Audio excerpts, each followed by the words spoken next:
No tere, teeme täna siis Sireli 13 aadressil asuvast majaosast videotuuri ja näitame teile, millega tegu on.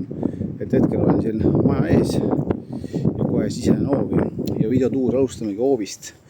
Et müüdav majaosa on meil siis teine korrus ja hoovi osa on meil ka siis jaotatud kaheks niimoodi, et siin on meil väike nurk maja ees ning see osa on ka siis teise korruse kasutada. Siin väike puukuur, et maja osas on meil puuküte ja siin siis väike siukene väikese nurk koos igasuguste saaduste kastidega. Lisaks on meil ka eraldi privaatne aianurk, et selleks on meil rajatud siia tee, mida mööda ma hetkel kõnnin ja kohe me sinna aianurkaga jõuame. Et see osa, kus te näete, mis on aiaga eraldatud, see on siis nagu alumise naabri oma. Ja see tagumine nurk on siis ülemise korruse oma, ehk siis müüdava korteri oma. Teeme siit väikse tiiru peale. Hea on see, et see on nagu Nõmme kohta suhteliselt puudevaba. Et siin nagu näete, mõned männid on. Aga tänu sellele, et see ei ole nagu täielik võsa, on siin ikkagi väikest küllaldaselt. Ja aia koha pealt nii palju meil hetkel öelda ongi mainin ka ette ära, et kui on mingeid küsimusi, võite alati mulle helistada, kirjutada. Ja see videotuur ongi pigem informatiivne. Aga nüüd lähme vaatame siis majja sisse.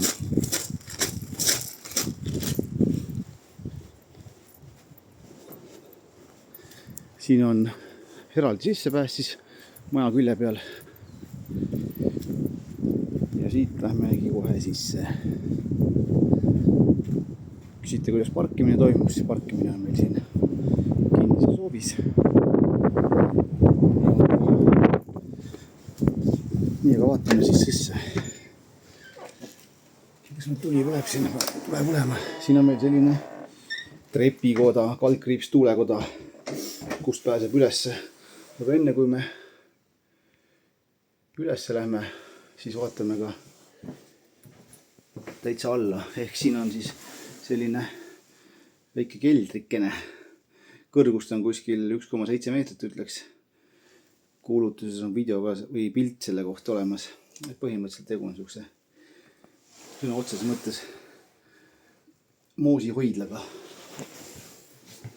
Et selle saab ka siis uus omanik enda kasutusse.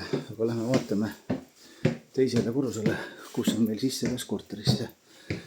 Ja siin ka siukene, kuidas ma ütlen selle kohta siis, hoiuruum või tuulekoda või kuidas soovite. Ja siit siis pääseb korterisse sisse. Või jällegi maja ossa, et tegelikult tegu on ju korteriremondiga. Siin selline kompaktne esik, kust pääseb otse magamistuppa, mis näeb väga-väga hea minu hinnangul vähemalt välja.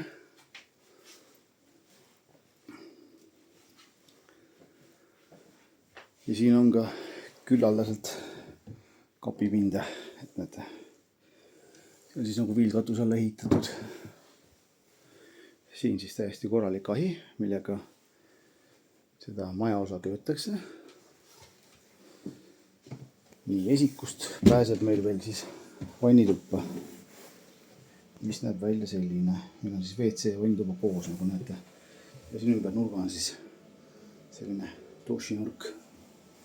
Ja nagu näete, soe vesi tuleb boilerist.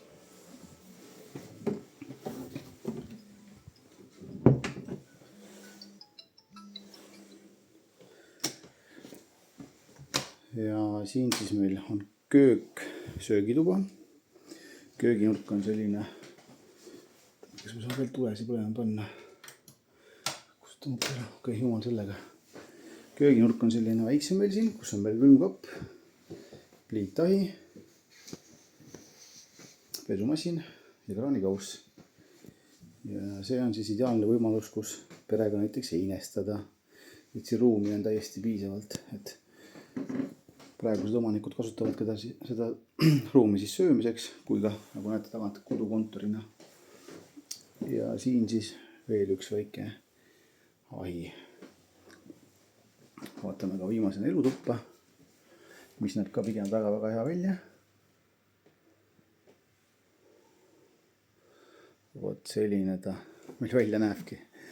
Praegu on kell meil 3:30, kui me seda videot teeme, ja sealt tuleb siis päike siit aknast.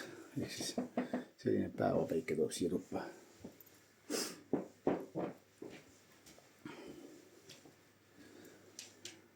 Põrandatel on meil põrandakatteks laminaatparkett, kui ma nüüd ei eksi. Ning aknad on meil korralikud puitplastaknad. Puitplast, ma ei tea, kas ma ütlesin õigesti, aga loodan, et saite ideest aru.